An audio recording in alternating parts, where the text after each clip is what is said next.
বন্ধুরা, শীতকাল তো পড়ে গেছে, আর এই শীতকালে গরম গরম পনিরের তরকারি, তার সাথে গরম গরম ভাত বা রুটি। তো চলো রেসিপিটা আমি তোমাদেরকে বলে দিই, তোমরা ঝটপট করে নাও।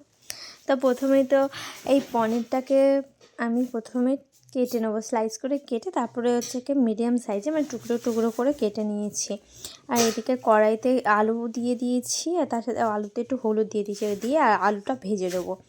আলুটা ভেজে নেওয়ার পরে কড়াইতে তেল দিয়ে আর পনিরগুলো ভেজে নিতে হবে, হালকা সামান্য নুন দিয়ে দেবো যাতে পনিরের ভিতরে নুনটা ঢুকে যায়।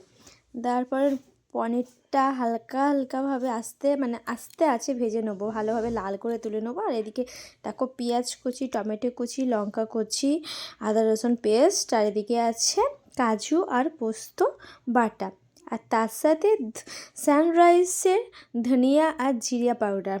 এটার জন্য তো মাস্ট, এটাই তো মাস্ট দিতে হবে। তারপরে পনিরগুলো ভেজে আমি তুলে একটু জলের মধ্যে রেখে দিয়েছিলাম। তারপর তেল দিয়ে আর পেঁয়াজ কুচি আর কাঁচা লঙ্কা চেরা, হালকা নুন দিয়ে দিয়েছি, দিয়ে ভালোভাবে নেড়ে হালকা হালকা লাল হয়ে ভেজে গেলে তারপর দিয়ে দেবো আদা রসুন বাটা আর টমেটো, দিয়ে ভালোভাবে কষতে হবে।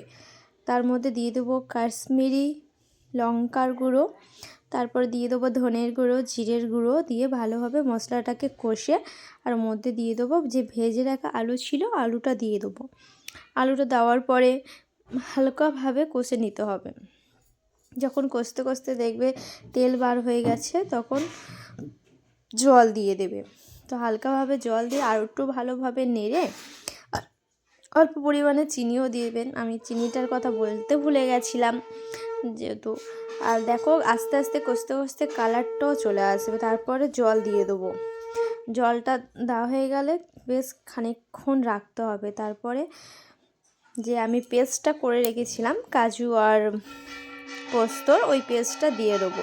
তো পেস্টটা দেওয়ার পরে পনিরগুলো ছেঁকে তরকারির মধ্যে দিয়ে দেবো। আর একটু ভালোভাবে ফুটে উঠলে ওপর থেকে দিয়ে দেবো ধনেপাতা কুচি। দেখতে পাচ্ছ তো কীরকম কালার এসে গেছে? অবশ্যই এরকমই কালার আসবে, তবে তাড়াতাড়ি বাড়িতে বানিয়ে ফেলো। আর লাস্টে দিয়ে দিলাম ধনেপাতা, আর একটু গায়ে গায়ে করে লাভিয়ে নিন। দেখো তরকারির কালারটা কীরকম এসছে, গরম ভাত আর রুটির সাথে জমে যাবে পুরো। তাড়াতাড়ি করে নাও।